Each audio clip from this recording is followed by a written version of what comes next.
Destination Africa. This month, the Journal de la Défense takes you deep into the desert to the heart of Operation Barkhane. We'll begin in N'Djamena, where every action is planned. We'll see the important role played by logistics and communications in accomplishing the many missions assigned to the forces of Operation Barkhane. They include the Air Force detachment based in Kossei, with its squadron of Rafales. Then we'll move on to Niger to see the drones in action. They're vital to allow the forces to manage such a vast zone of operations. Finally, we'll travel to Mali to see Operation Piana at work on the ground, a symbol of cooperation with the Malian armed forces. In the heat and the dust, we'll share the day-to-day lives of the men.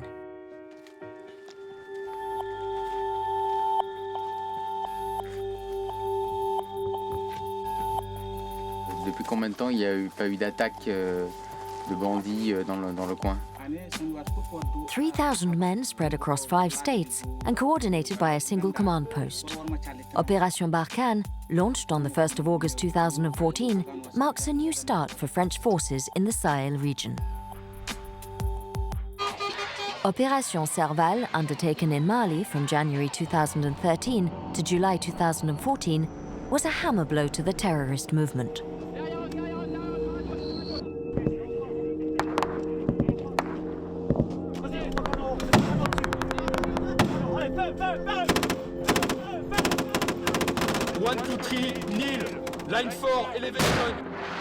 It led to the dismantling of the base of Al-Qaeda in the Islamic Maghreb, the neutralization of 600 terrorists, and the seizure of 200 tons of ammunition.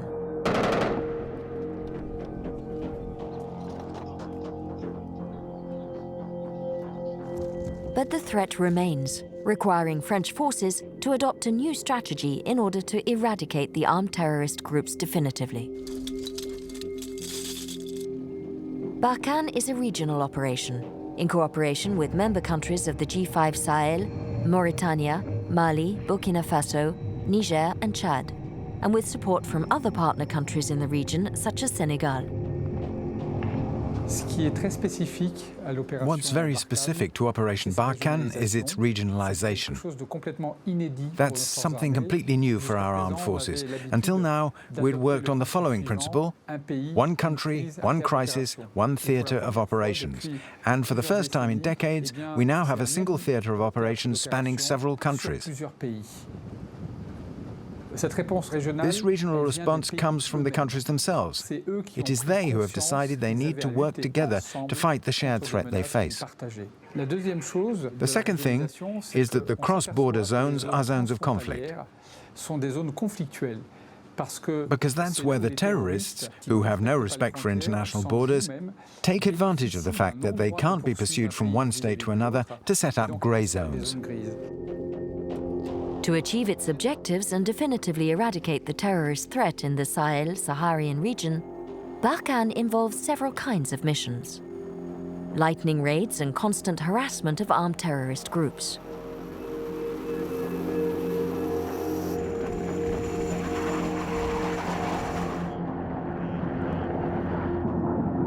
Meanwhile, the missions undertaken jointly with the armed forces of the G5 Sahel states and the United Nations forces in Mali, MINUSMA, are designed to restore state armies to their primary role, to guarantee their territorial security.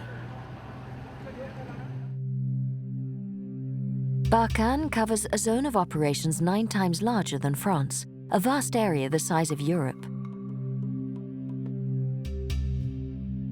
The forces are supplied through 3 ports: Dakar, Abidjan, and Douala, and 2 airports, one in N'Djamena and another in Niamey. To cover the enormous distances involved, land-based and air convoys carry troops and equipment, while forces redeploy from one base to another as needed. To handle its immense size, the area of operations is divided into 2 zones, an east zone and a west zone. There are troops on the ground in N'Djamena and Gao. Barkhane is a joint operation relying on 2 air bases, one in Chad and the other in Niger, at Niamey, where there's also a drone squadron. To ensure complete control of the area of operations, the force is deployed to temporary forward bases in northern Mali, northern Niger, and Chad. We're headed to N'Djamena to see Barkhane's headquarters, the command post. Today, the Kossei camp is the staging point for Barkhane forces stationed in the East Zone. It's also home to the Joint Theatre Command Post, known as the PCIAT, the Operational Nerve Center. This is a joint theatre command post. Joint because there are pilots, land-based troops and some naval personnel, even though our area of operations has no sea or coastline nearby. Theatre because it covers Barkhane's entire area of operations across all of the G5 Sahel countries. It's organized with specialist divisions, with everyone bringing their particular expertise to the table. Here we have J2, the division tasked with gathering intelligence on our potential enemies, J3, which devises operations, J4 is responsible for logistics, J5 is responsible for deliberate forward planning. What will happen in the coming months? What are our future operations? J6 handles communications and information systems. The issue here is the same as for logistics. With such a vast area to cover, VHF radios are not enough to ensure communications, so we have to rely on satellite-based comms. We need a link between N'Djamena and the forces in northern Mali. We have computer systems that enable us to communicate via chat 24 hours a day. There are the equivalent of civilian internet chat services, but the ones we use here are militarized, encrypted and secure, allowing us to send and receive information constantly in total security. J7 is the division responsible for analyzing and exploiting operational feedback and handling military liaison with our partners. And you can see them quite deliberately all named together on this sign because none of these divisions can work alone without the others. It's that synergy of expertise that ensures operational efficacy.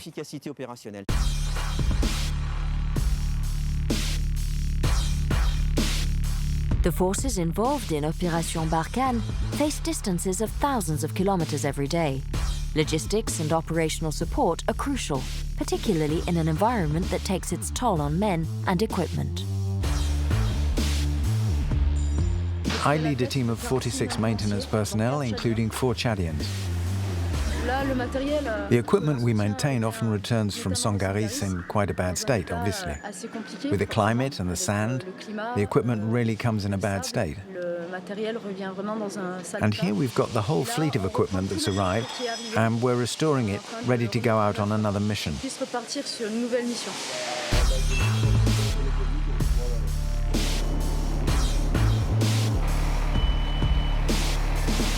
Each logistics convoy is an operation in its own right, in which the SEA, or Military Fuel Service, plays an essential role.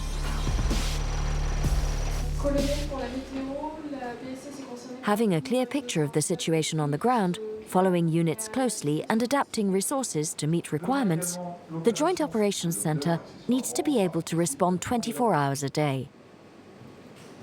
All the information is analysed and pooled to ensure that operations being carried out thousands of kilometres away go smoothly. The idea for us is to provide a clear picture of what's happening on the ground. We get all the reports from the different units, and with those reports we can relay real-time situation updates, either directly to the General, if there are decisions to be made, or continuously to the Chief of the Operations Centre, who has to stay up to date at all times. My main role is to advise and coordinate the use of air assets in land-based operations. So we meet a requirement of the GTDs, Desert Tactical Groups. Within the GTDs, there are FACs, or Forward Air Controllers, who need air support. The difficulties specific to the Barkhane theatre are the distances. Everything's very long. The pilots carry out particularly dense missions, which requires physiological rest to avoid endangering them. We try to optimize the way we use our air resources so that everyone gets what they need.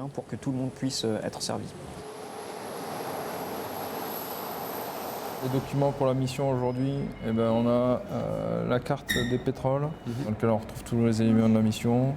With their reconnaissance and air support missions, the fighters of the air detachment play a key role in the actions undertaken by the Barkhane force. These reconnaissance missions are important as they allow us to see the points of interest, whether it's arms caches or zones where armed terrorist groups assemble, places of special interest for the progress of the entire Barkhane mission.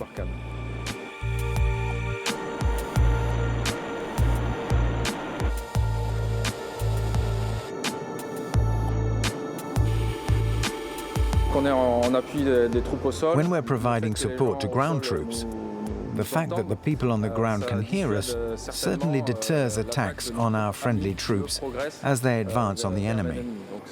So just the noise we make has a deterrent effect. The bases at N'Djamena and Niamey house the operation's 2 fighter detachments. We both provide air support to ground troops. Both the Mirage 2000Ds and the Rafale are capable of doing that. We're different in that the Rafales can also carry out reconnaissance missions, which the Niamey detachment with its Mirage 2000Ds cannot do. However, there are drones at the Niamey base which can carry out the reconnaissance role. So the Niamey and N'Djamena sites complement each other for the purpose of Operation Barkhane. The Reaper and Harfang drones of the 133 Belfort Squadron, presently based at Niamey, carry out their missions throughout the Barkhane theatre of operations.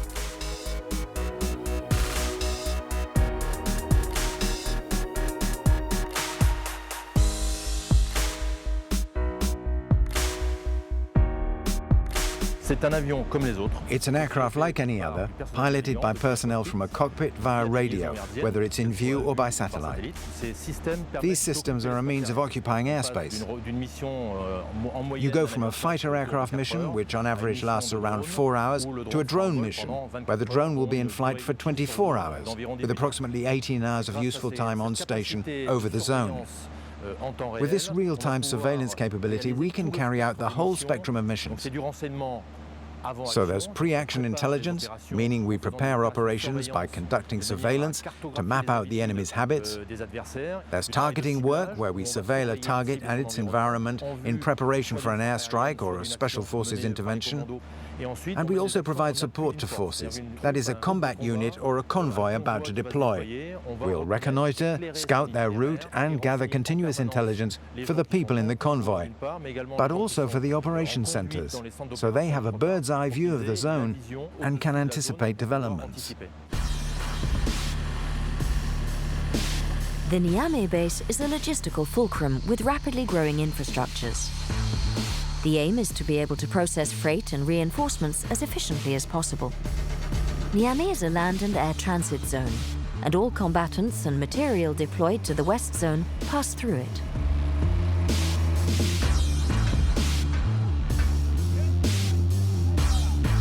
To reach Gao and the forward bases in northern Mali, the convoys, which are contracted out to local firms, transfer hundreds of tons of equipment.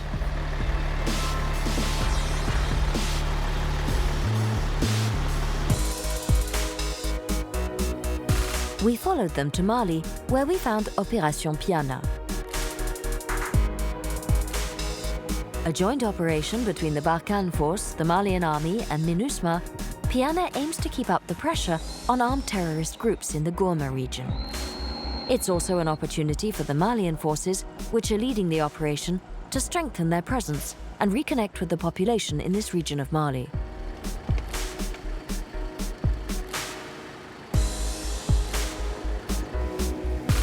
Over a 7-day period, the 200 French soldiers taking part in Operation Piana are tasked with providing support and assistance to the Malian forces.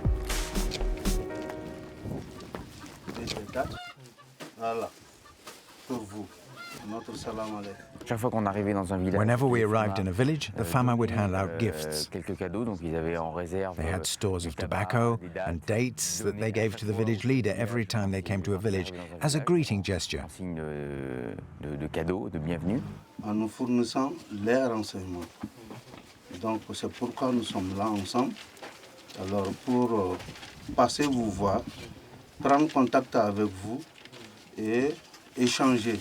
Ensuite, on procédait à quelques questions. Then there were some standard Si tout questions. se passait bien, s'il n'y avait pas de problème de sécurité. If everything went well, if there were no security issues, Mettre en avant my role was comportement to du present the FAMA commander of pour the FAMA bien unit assister auprès de la to assist the population population in case anything Voilà, happened. c'était It was the Malian armed forces they should call in the event of a problem. En cas de problème.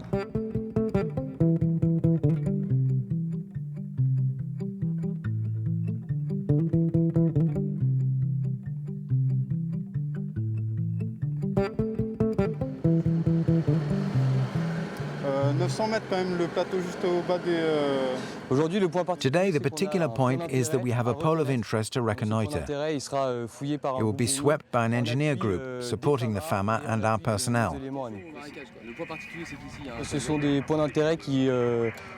These are points of interest given to us by intelligence and then identified as possible arms caches or other places chosen by the groups we are looking for.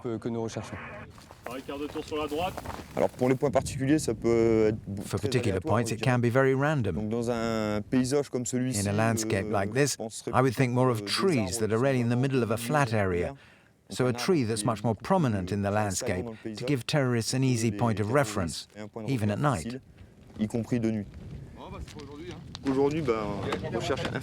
search didn't find anything today, but I think next time we'll be luckier. But it's only a matter of time for the engineers, who still have plenty of work to do in this unstable region, where hidden arms are always present.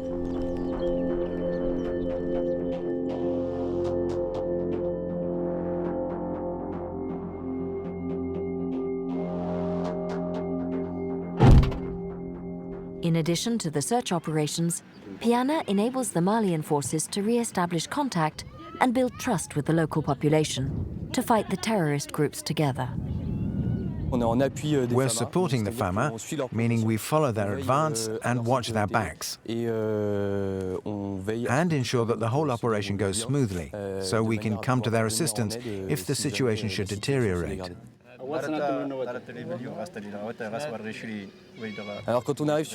we arrive in a village, the Malian armed forces go in first to make contact, because they're the leaders in operations like this.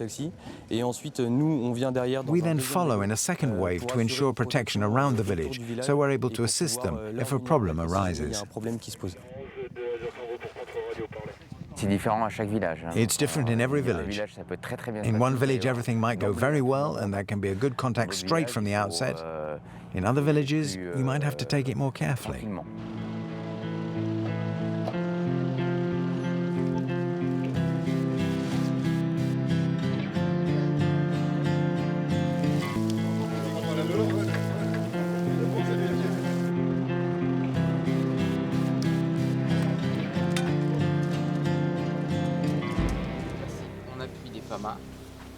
Et vous, 10, sur ordre, vous effectuerez des coups de sonde de part et d'autre, donc toujours autour de... Donc ce soir, tout l'escadron s'est installé en... Tonight, the whole squadron is in an FOB, so in quite a clean zone where it's easy to set up.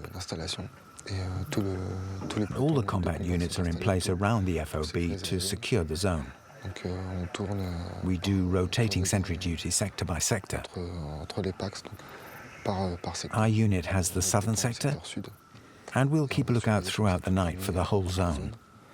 The zone isn't 100% secure. There are personnel and equipment in the center and the chain of command, so we don't want to leave all that unguarded.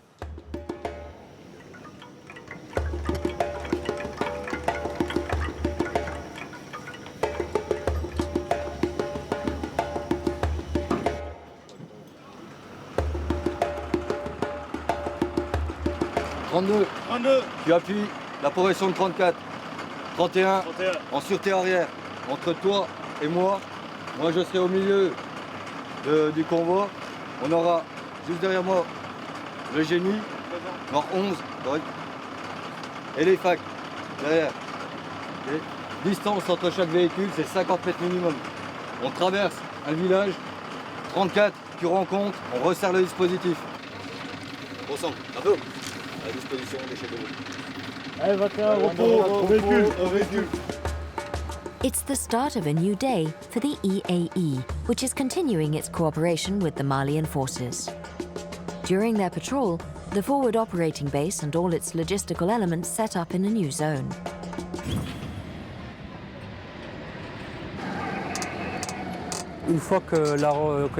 Once the reconnaissance is done, I set up my base according to the sensitivity of my vehicles and equipment. Right now, we've got our sensitive equipment right in the center, and I organize protection around the vehicles based on the elements under my command. I personally am in the center with my command vehicle, so I have an overview of the whole FOB and can make decisions and trigger alerts when needed.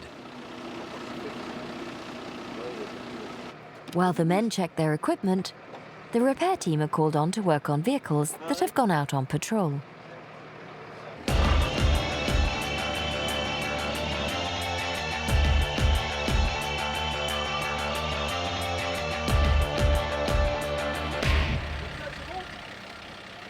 But there are some surprises in store.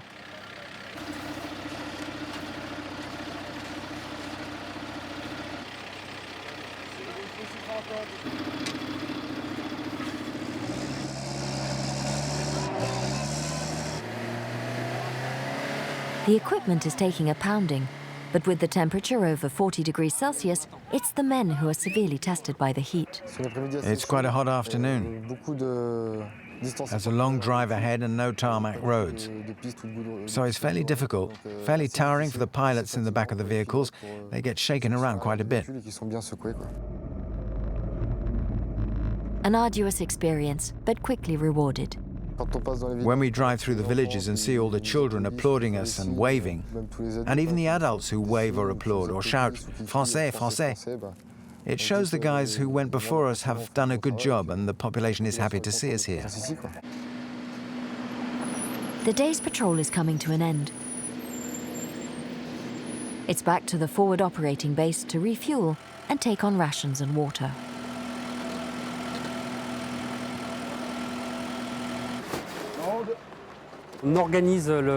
We organize water and ration reprovisioning according to the length of the operation.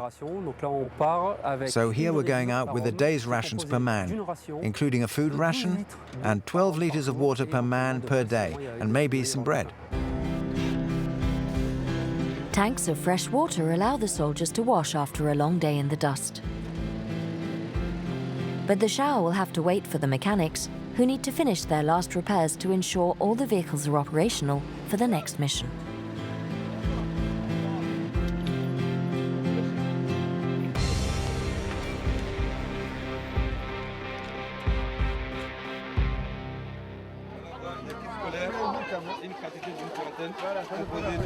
Civilian-military cooperation actions help to strengthen links between the population and the armed forces, who, to win hearts and minds, meet the needs expressed by village leaders. Merci Barkhane, merci Fama, merci MINUSMA. Voilà. Un de ces jours. Vous appelez même si vous avez problème de crédit. During these actions, the fight against terrorist groups remains the priority. We were very happy to see them today, and my pupils too. Like them, I'm very happy, very satisfied to see Barkhane and the FAMA together, with the right collaboration and the right management for the future of Mali.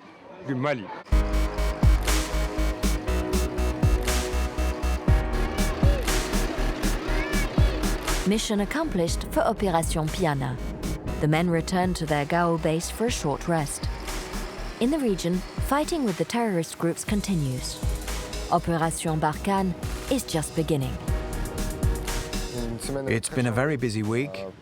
We've been constantly moving from village to village, from sector to sector, to control the zone. It's quite exhausting for a good first week in the heat and the sand.